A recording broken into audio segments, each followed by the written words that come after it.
What's going on, everyone? This is Eric coming at you from just outside of Hartford, Connecticut. And today we are going to look back at the 2017 Vegas Golden Knights expansion draft. Now, back on June 22nd, 2016, the NHL announced that the city of Las Vegas would be granted an expansion team, and this would be effective for the 2017-18 season. Just about a year later, on June 21st, 2017, the Vegas Golden Knights held their expansion draft. Since 4 years have gone by since then, and with the Seattle expansion draft looming, I decided that now is the perfect time to look back at the expansion draft and how each player selected did for the Vegas Golden Knights. So before we look at the draft, let's discuss the rules of the expansion draft. So each of the 30 NHL teams were allowed to protect 7 forwards, 3 defensemen, and a goaltender, or 8 skaters and 1 goaltender. So basically, you had the way to, if you wanted to keep 4 defensemen, you were able to do it. That's what that was for.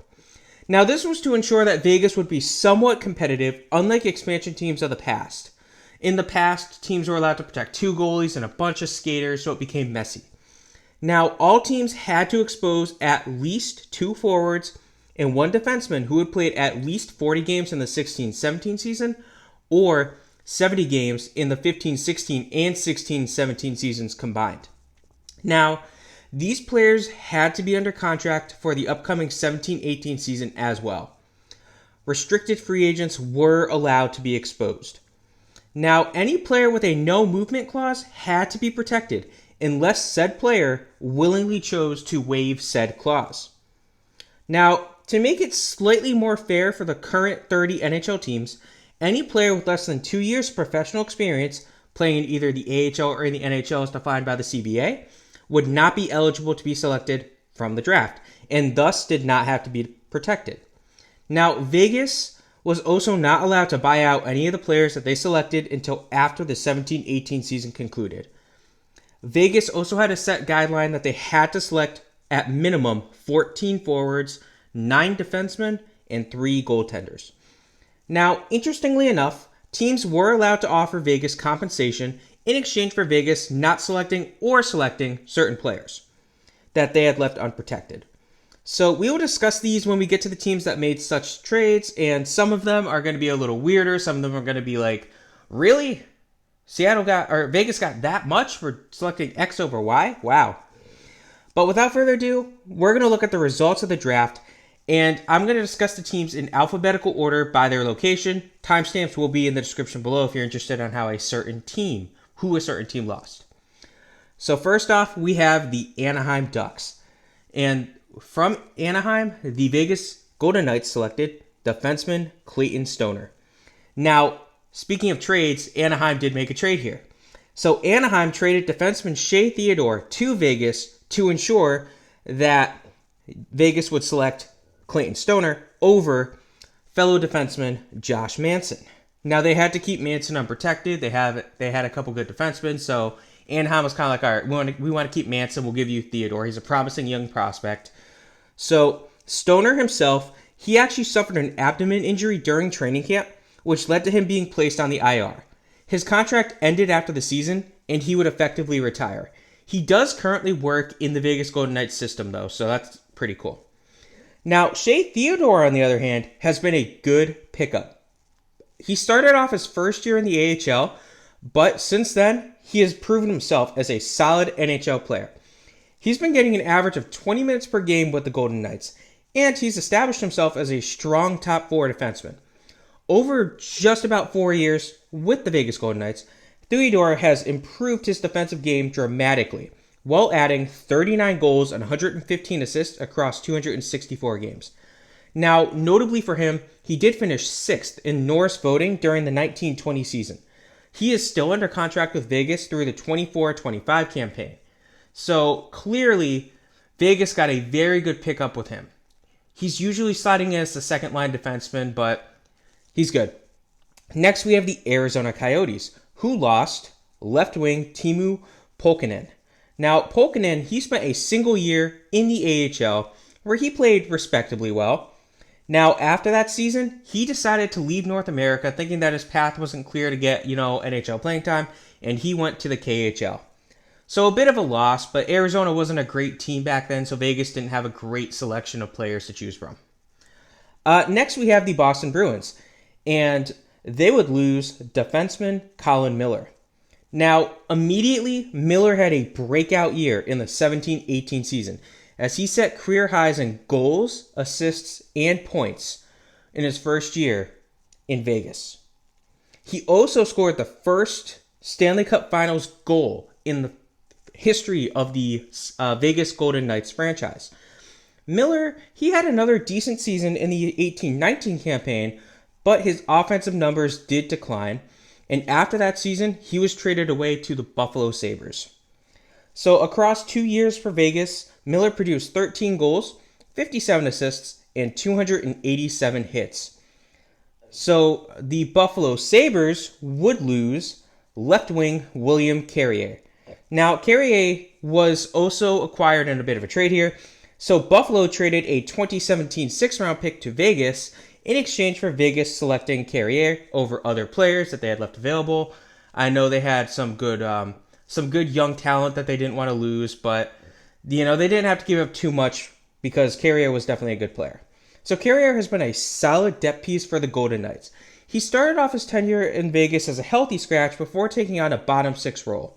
He has remained in said role since then.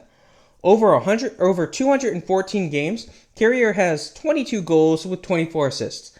He is under contract through the 23-24 season.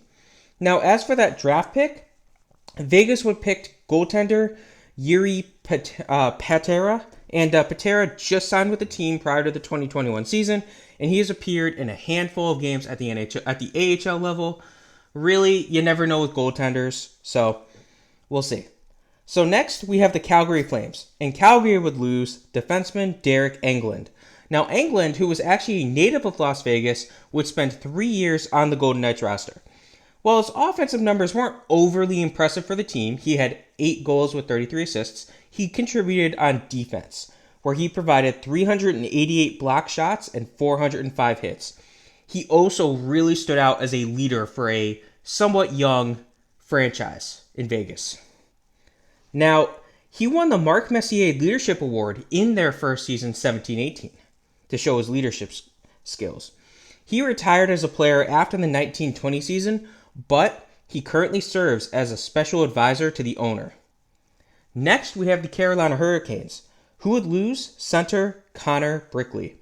Now, Carolina ended up trading a 2017 fifth-round pick to Vegas in exchange for Vegas selecting Brickley. And Brickley, he was a pending free agent, and he just did not sign with Vegas, so it is what it is. Now, the draft pick would be used to select a left wing Jack Dugan, and Dugan just joined the AHL for the 2021 season, where he was solid over the year. So, still potential future, but he could be an AHL piece. It's always tough to figure it out. Next, we have the Chicago Blackhawks, who would lose defenseman Trevor Van Riemsdyk. Now, Van Riemsdyk was traded to Carolina the day after the expansion draft in exchange for a 2017 second-round pick. Now, normally, when we have a trade like this, I'm not going to go into detail because it's a secondary trade, but for this one, we're going to do it. So, with that 2017 second-round pick, Vegas would select center Jack Leschyshyn, and Leschyshyn, he was considered a possible first-round pick, but he fell to the tail end of the second round. A lot of people were surprised. Now, how has he done? He's underachieved so far in the AHL. He is under contract for 1 more year with Vegas, but then he is a restricted free agent in next offseason, so the 2021-2022 offseason. It'll be interesting to see what happens with him. Really, the pressure is on him to have a good year. So next, we have the Colorado Avalanche, who would lose goaltender Calvin Pickard. Pickard, so he was originally in line to make the team as their backup goaltender, but Vegas would make a trade that would see them acquire Malcolm Subban. As a result, they decided to waive Pickard shortly before the season began. So, yeah. And then he would end up getting traded away for basically next to nothing. So, yeah. Columbus is a team that you gotta feel bad for. So they would lose center William Karlsson. As if that's not bad enough, Columbus made a trade to ensure that Vegas would pick Karlsson. So Columbus traded away a 2017 first round pick, a 2019 second round pick, and right wing David Clarkson to Vegas in exchange for Vegas selecting Karlsson. Yeah, so first Karlsson. Karlsson took on a top 6 role with Vegas in year 1, and he broke out massively on offense, scoring 43 goals for the team. This set the record for most goals in a single season for a single player on an expansion team in NHL history. Through his 4 years in Vegas, Karlsson has 96 goals with 123 assists across 283 games. Now, he was actually awarded the Lady Byng Trophy after the 17-18 season came to an end. He is under contract with Vegas through the 2026-2027 campaign. Now, you might be thinking, why did Columbus want to give up Karlsson? The thing is, they really didn't. Karlsson was just one of the good players that they knew they had to get rid of.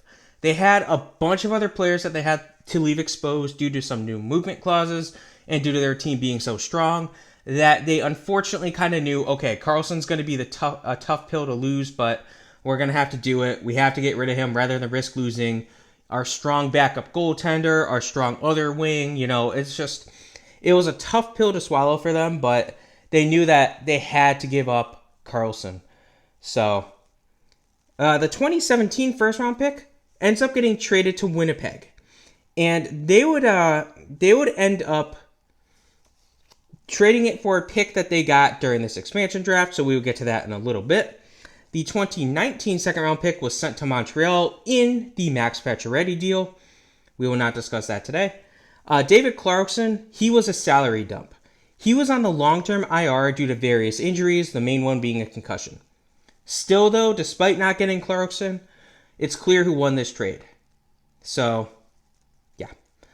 Players that Columbus had to choose, they gave up Karlsson for include Josh Anderson, Jack Johnson, and Jonas Korpisalo. So you can see why they made the tough choice.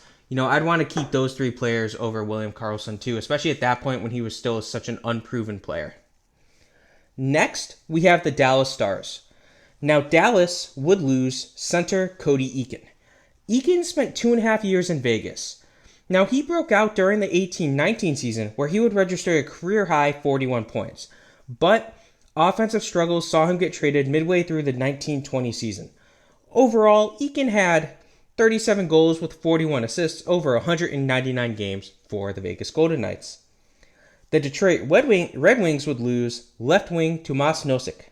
Now, Nosek, he served as a decent bottom 6 piece for Vegas since being selected. Over 4 years, he has recorded an unspectacular but still respectable 31 goals with 34 assists. He is scheduled to be a free agent this offseason, so it'll be interesting to see what happens with him. Then we have the Edmonton Oilers, who would lose defenseman Griffin Reinhart. Reinhart, he's a story in himself. He would spend 2 years at the AHL level for Vegas before leaving as a free agent. Yikes. Tough one, but it's where we're at, unfortunately. If you're an Edmonton fan, I feel for you. If you're an Islanders fan, I feel for you. But at least Islanders got something out of Reinhart. So, next we have the Florida Panthers, who would lose center Jonathan Marchessault. Now, Florida actually ended up trading right wing Riley Smith to Vegas in exchange for Vegas selecting Marchessault, and Vegas also sent a 2018 fourth round pick their way. Now, in case you're wondering why this happened, Vegas, they were near the salary cap, and they had to give up Riley Smith because he was under like a $4 or $5 million deal, so they didn't think he was worth that. And Marchessault, while he was on a very affordable 1-year contract, that was the problem. He was on an affordable 1-year contract coming off a massive breakout, so they knew if he had another good year, they were going to lose him in free agency for nothing. So, yeah. Marchessault, he had a strong year in the 17-18 season for Vegas, as he would score 27 goals while adding a career-high 48 assists. He then inked a massive deal to remain in Vegas. Over 4 years up to this point, he has scored 92 goals while dishing out 133 assists. He has served as a solid top 6 forward for Vegas and he is still under contract through the 2023-2024 season. Now, Riley Smith, he's continued to be a solid offensive force for the Vegas Golden Knights. He has remained on the second line with Marcia Shaw since the two of them went over to Vegas. He is currently an alternate captain for their team as well. Over the past 4 years, Smith has 82 goals with 110 assists for the Vegas Golden Knights. He is under contract for one more year as well. So Florida definitely took a hit just like Columbus did. Next we have the LA Kings, who would lose defenseman Braden McNabb. Now, McNabb's been a consistent top 4 defenseman over the past 4 years. He's contributed 13 goals with 35 assists, but he's more notable for his defensive skill set, in which he has recorded 724 hits and 524 blocks. He is under contract through the 2021-2022 season. Next, we have the Minnesota Wild, who would lose center Erik Haula. Now, Minnesota would actually trade away right wing Alec Tuch to Vegas in exchange for Vegas selecting Haula over other players that they had available, including defenseman Matt Dumba, defenseman Marco Scandella, and center Eric Stahl. All I gotta say is, you probably would have been better off if Scandella went away, but... So, the Wild also got a draft pick from Vegas for this trade.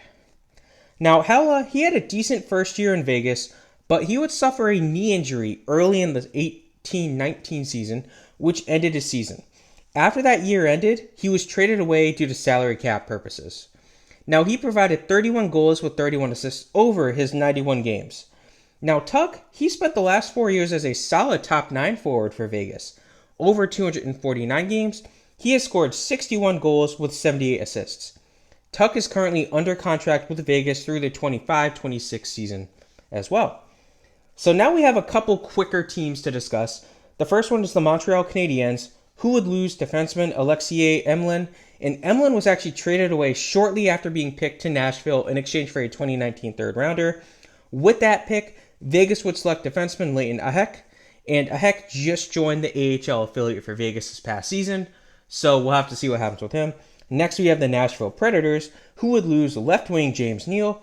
Now, Neal had a solid 17-18 season for Vegas, where he scored the franchise's first ever goal as well as their second ever goal. Now, he ended the year with 25 goals and 19 assists, and then he would walk after their first season. Still, he has a place in Golden Knights history. Next, we have the New Jersey Devils, who would lose defenseman John Merrill. And Merrill would spend 3 years in Vegas as a bottom 4 defenseman.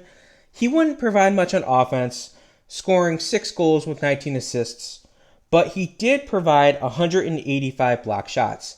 He would walk after the 1920 season. Then we have the New York Islanders, who would lose goaltender Jean-Francois Berube, and Vegas actually received a couple of assets in exchange for selecting Berube. So they would get defenseman Jake Bischoff, center Mikhail Grabovski, a 2017 first rounder, and a 2019 second rounder. That's a haul. Berube, he was a free agent, and he walked without playing a single game for the team, so nothing happened with him. Bischoff, he spent most of the past 4 years in the AHL for the team, but he did make his NHL debut during the 1920 season, where he played in 4 games. It remains to be seen what will happen with him. He is under contract for one more season. Now, Grabovski, he was dealing with a concussion, and he was essentially a salary dump at this point. He wasn't going to play for the team. The 2017 first-round pick would be used to select defenseman Erik Brandstrom, and he spent 1 year in the AHL before being traded as part of a package that Vegas used to acquire Mark Stone. The 2019 second-round pick was traded as part of the package that netted Vegas Tomas Tatar. So again, just a couple interesting moves there that Vegas made. It shows they know what they're doing. They're making moves. They're getting solid veteran players with draft picks that they're getting for selecting X over Y. Next, we have the New York Rangers, who would lose center Oscar Lindberg. Now, Lindberg, he spent 2 years as a depth piece for Vegas. Over those 2 seasons, he recorded just 13 goals and 10 assists over 98 games. Now, he was traded along with the aforementioned defenseman Erik Brandstrom away to Ottawa in the Mark Stone trade. So Just another piece there. Then we have the Ottawa Senators, who would lose defenseman Mark Mathot, and Mathot was traded away days after being selected. He was traded in exchange for goaltender Dylan Ferguson and a 2020 second rounder. Now, Ferguson is currently in the Golden Knights system, most recently playing in the ECHL. He has spent some time in the AHL as well. The 2020 second rounder was used as part of the package that, just like the previous two, saw Vegas get Mark Stone. So you can see these assets that they're getting, they turned them into solid NHL players. Then we have the Philadelphia Flyers, who would lose center left wing Pierre-Edouard Bellemare. Now, Bellemare, he spent 2 solid years in Vegas. While he may not have contributed many counting stats, particularly on offense, 12 goals with 19 assists, he did serve as a key member of their penalty kill. For these contributions, he actually spent the 18-19 season as an alternate captain for the team. After 2 years, he would walk from Vegas. Then we have the Pittsburgh Penguins. And the Penguins would lose goaltender Marc-Andre Fleury. Now, Vegas actually acquired a 2020 second-round pick in exchange for them selecting Fleury over other players available. Now, a couple of these players that were available, in case you're curious, were Brian Rust and Carl Hagelin. So, I don't blame Pittsburgh for doing that. They were so excited about Matt Murray, so Fleury, he actually had a no-movement clause, so he waived it in order to go there to Vegas. So, interesting enough. Fleury's been a good, solid goalie for Vegas, and he was one of the major reasons as to why they were able to make a run to the Stanley Cup Finals during their first ever season. Overall, he has a 117, 60, and 14 record for the Golden Knights with a .917 save percentage and a 2.41 goals against average. Now, Fleury, he has a .920 save percentage and a 2.25 goals against average in the playoffs for the Golden Knights. However, he did seem to fall out of favor during the 21 playoffs against the Montreal Canadiens, and he is under contract for one more season. It will remain to be seen if he stays in Vegas or not. Now, that 2020 second-round pick, it ends up getting traded as part of the deals that ended up netting Vegas backup goaltender Robin Lehner. So, basically, there was a bunch of moving parts, and Vegas traded away the pick, and then they eventually get back Leonard, so I don't want to go into that one, but yeah. Then we have the San Jose Sharks, who would lose defenseman David Schlemko. Now, Schlemko, he was quickly dealt away for a 2019 fifth-rounder, and this pick would be used to select left wing Marcus Cologne Kelly, and he spent a handful of games at the AHL level in 2021. It again will remain to be seen what happens with him. The St. Louis Blues would lose left wing David Perron, and Perron, he had a solid season offensively for Vegas. He would score 16 goals, but he dished out 50 assists. He was key during the playoff push in their 17-18 season, but after that single season, he would walk as a free agent. Next, we have the Tampa Bay Lightning, who would lose defenseman Jason Garrison. Now, Vegas, they would receive left wing Nikita Gusev, a 2017 second rounder, and a 2018 fourth rounder in exchange for them picking Garrison over other players. Now, Garrison, he spent most of the 17-18 season in the AHL for Vegas before he would walk as a free agent. Gusev was traded away before playing a game for Vegas due to salary reasons. Basically, he was basically out there saying, I don't want to leave the KHL unless you give me good money. Vegas couldn't afford to do that, so they traded him to the Devils. The 2017 second-round pick would be traded away for Keegan Kolesar, and the 2018 fourth-rounder would be used to select center Paul Cotter. And Cotter has spent the past 2 years in the AHL, but he has struggled offensively, which is never good. Then we have the Toronto Maple Leafs, who would lose left wing Brendan Lipsiak.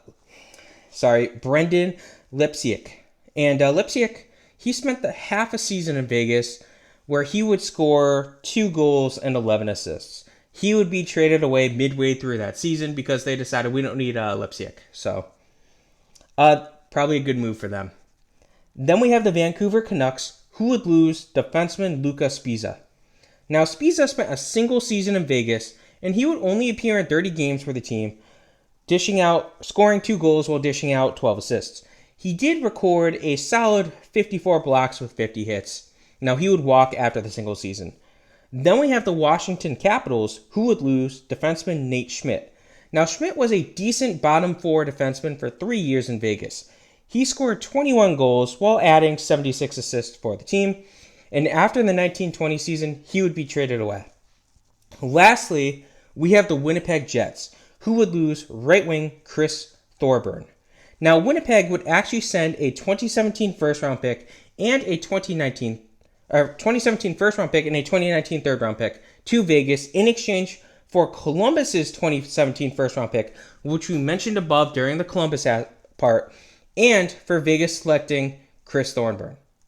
So Thorburn, he would walk as a free agent. He was not under contract. Now, that 2017 first-round pick would be used to select center Nick Suzuki.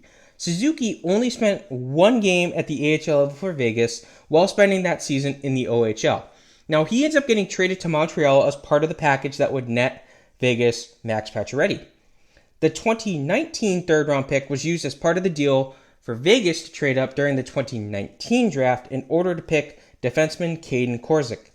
Now, Korczak, he recently joined the AHL near the end of the 21 season, so there's still a lot of young, talented, bright pieces here from Vegas. So that recaps the expansion draft for the Vegas Golden Knights.